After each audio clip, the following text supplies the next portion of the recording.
ஒரு 5 வருஷத்துக்கு முன்னாடி, அதான் ஒரு மண்டப தலைவரா இல்ல, அப்போ அதுக்கு முன்னாடி ஒரு அபார்ட்மெண்ட் இடிஞ்சு விழப்போகுது அப்படின்னு சொல்லி இவர் போய் நாங்கள் காப்பாற்றி கூப்பிட்டு வந்தார் அப்படின்னு தான் சொன்னாங்க வெளியே எல்லாருமே. ஆனா இப்ப நாங்க யோசிக்கிறோம், அது உண்மையாவே நடந்த சம்பவமா இல்ல இவரே அரங்கேற்றாரு. ஏன்னா அந்த அபார்ட்மெண்ட்டை இடிச்சு அபார்ட்மெண்ட்டை மீதி அபார்ட்மெண்ட் இடிச்சு புதுசா அபார்ட்மெண்ட் கட்டிருக்கிறாங்க அந்த இடத்துல. அதுல ஃபுல் அண்ட் ஃபுல் ஊழல் தான். எத்தனை பேர் குடியிருக்காங்களோ அத்தனை பேரும் கட்டி விடல, அதை விட அதிகமா பின்னாடி கட்டி வச்சிருக்காங்க. இவங்க ஆளுங்களை வச்சு இவங்களுக்கே வந்து போட்டுக்கிறாங்க. இதுல பாதிக்கிறது யாரு? நம்ம பொதுமக்கள் தான். நம்ம பொதுமக்களுக்கு நியாயமா கிடைக்க வேண்டிய வீட்டு வசதியை வீட இவங்க திமுக காரங்க, திருட்டு திமுக காரங்க அவங்களுக்கு தானா ஒதுக்கி நம்மளுக்கு ஊழல் பண்ணிட்டு இருக்காங்க. அதை முதல்ல நம்ம தடுக்கணும். அதை தடுக்கிறதுக்காக தான் எங்க அண்ணன் எம்எல்ஏ உட்கார்ந்துருக்காரு. அதை அவர் கண்டிப்பா செய்வார். ரெண்டாவது, இப்போ சமீப காலமா நம்ம அண்ணன் வந்து முதலமைச்சர் உட்கார்ந்து இபி ப்ராப்ளம் வருது. இது எதனால தெரியுமா? சிம்பிளா சொல்ல கேட்டுங்க. அண்ணன் வந்து முதலமைச்சர் உட்கார்ந்துட்டாரு, அமைச்சரவை அமைச்சாச்சு. ஆனா சென்னை கார்பரேஷன் வந்து தனி கவர்மெண்ட் மாதிரி. அந்த கவர்மெண்ட்ல வந்து அவங்க அதாவது மேல கவர்மெண்ட் வந்து அரசாங்கம் வந்து நிதி தேவையில்லை. சொத்து வரி, தண்ணீர் வரி, இதை வச்சு இவங்களே நிதி திரண்டிப்பாங்க. அதனால மேல இருக்க கவர்மெண்டோட உதவி இவங்களுக்கு தேவையில்லை. அதனால இவங்க என்ன பண்றாங்க, இவங்க கீழே இருக்கிற இபி ஆளுங்க எல்லாரையுமே கைகளை போட்டுக்கிட்டு வேணும்ட்டே டெய்லி கட் பண்றாங்க. எதுக்காக? நம்ம அரசுக்கு கெட்ட பேர் வர்றதுக்காக டெய்லி கட் பண்றாங்க. அதையும் எங்க அண்ணன் டெய்லி போயிட்டு பார்த்து ஆய்வு செஞ்சு அங்க சரி பண்ணிட்டு வர்றாரு. ஆனா அதையும் மீறி இந்த திமுக காரர்கள் என்ன பண்றாங்க, ஆளுங்களை வச்சு வேண்ட போய் பியூஸ கொடுக்கிறது, கேபிள வந்து கடப்பாறை வச்சு கட் பண்றது, இந்த ஜேசி பற்றி வேண்டு போடுறது, இந்த மாதிரி பண்ணி நம்ம மக்களுக்கு இடையூறு ஏற்படுத்தி நம்ம விஜயனோட அரசுக்கு வந்து புகழுக்கு நற்பெயருக்கு கலந்து உண்டாக ட்ரை பண்றாங்க. ஆனா நம்ம மக்கள் யாரும் நம்ம தயாரா இல்ல. கரெக்டா? ஓம் சக்தி பராசக்தி திமுக வரும், ஓம் சக்தி பராசக்தி திமுக வரும். அந்த தீயசக்தி வேலை தான் திமுக காரங்க பார்த்துட்டு இருக்கான். அடுத்து அது மட்டும் இல்ல, அதாவது இப்போ மண்டல கூட்டம் நடத்துறாங்க. அந்த கூட்டத்துல இப்ப சின்ன ஒரு டிரான்ஸ்பார்மர் இருக்கிறாங்கல்ல, டிரான்ஸ்பார்மரை சுத்தி வந்து இப்ப கேட்டு போட ஆரம்பிச்சாங்க. சின்னதா ஒரு கேட்டு போட ஆரம்பிச்சாங்க. அதுக்கு முக்கியவாசி எவ்வளவு செலவாகும்? சாதாரணமா உங்களுக்கு கேட்கிறேன், ஒரு 2 லட்சம் செலவாகுமா? 3 லட்சம் செலவாகுமா?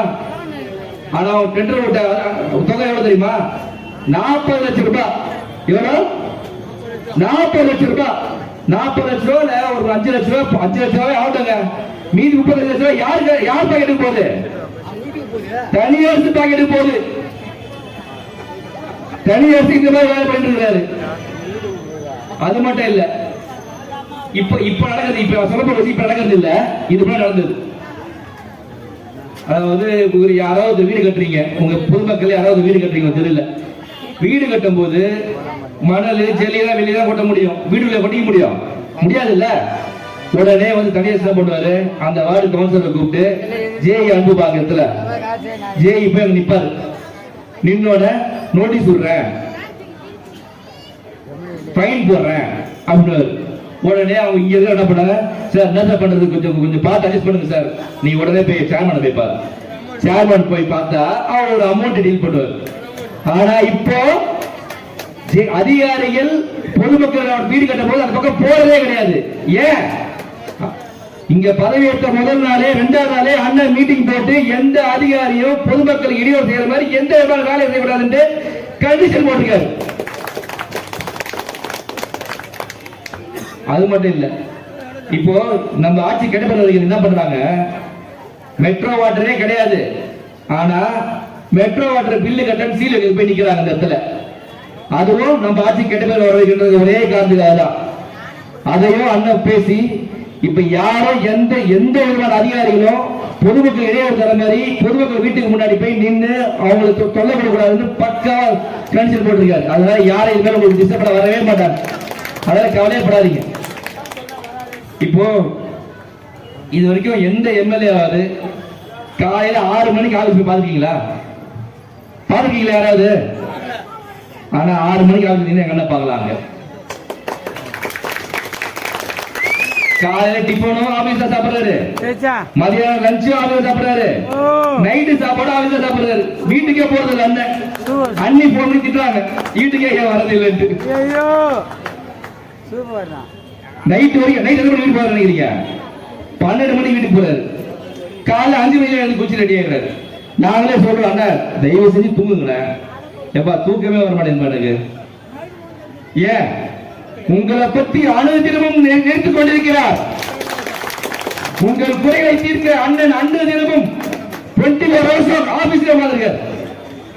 நீங்க அதாவது இதுக்கப்புறம் இப்ப நிறைய கோடி பேர் சேர்த்து வச்சாங்க. டிஎம் காரங்க தனியார்சு அண்ட் டீம் ஃபுல்லா நிறைய கோடி பேர் சேர்த்து வச்சிருக்காங்க. இப்ப அடுத்து வந்து எம்பி எலெக்ஷன் வரும், உள்ளாட்சி எலெக்ஷன் வரும், எல்லாத்துக்கும் நிறைய காசு தருவாங்க. 10,000 கொடுப்பாங்க ஓட்டுக்கு.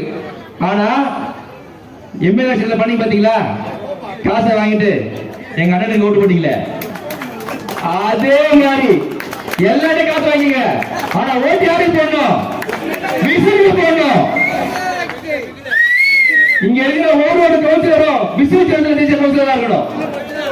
அடுத்த சேர்மன் தூய சக்தியா இருப்போம். இங்க எங்க அண்ணன் சொன்ன மாதிரி லஞ்சம் குடுக்கவே கொடுக்காதீங்க. லஞ்சம் கேட்டாங்கன்னா எங்க அண்ணனுக்கு போன் பண்ணுங்க. இன்னும் அடுத்த நிறைய பெரியவர்களாக பேச வேண்டியிருக்குது. அதனால இங்க எனக்கு பேச வாய்ப்பளித்த பெரியவர்களுக்கும் அண்ணன்